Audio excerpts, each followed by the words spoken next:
Ma passion avant tout, c'est la nature, c'est aller dans la nature. Et pour moi, la photographie est un moyen d'aller dans la nature. C'est-à-dire que j'utilise un canoë, que j'utilise un attelage de chien de traîneau, comme je le fais depuis 25 ans, un 4x4, mes jambes. C'est avant tout aller dans la nature à la rencontre de paysages, de territoires et d'animaux. Donc en fait, je suis un petit peu tout ça. Avant tout, je suis ce qu'on appelle un Wilderness Arctic Guide, un guide polaire. Et j'ai eu envie de témoigner de ce que je voyais à travers la photographie pour faire comprendre, pour préserver, pour protéger et par plaisir aussi, par plaisir de capter des instants, des fois des instants merveilleux et de pouvoir les transmettre aux autres.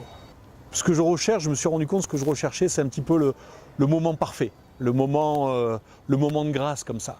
Et on peut l'avoir dans un paysage avec une aurore boréale, où le ciel s'illumine dans le Grand Nord et ça éclaire le paysage devant nous. On peut le voir avec un animal qui vous regarde les yeux dans les yeux. Et donc il y a une recherche très personnelle, une quête très personnelle, qui est celle du moment parfait. Beaucoup de photos, surtout en photographie animalière, demandent énormément de sacrifices. Si on y passe du temps, on y passe des heures, des jours, on dépense beaucoup d'argent.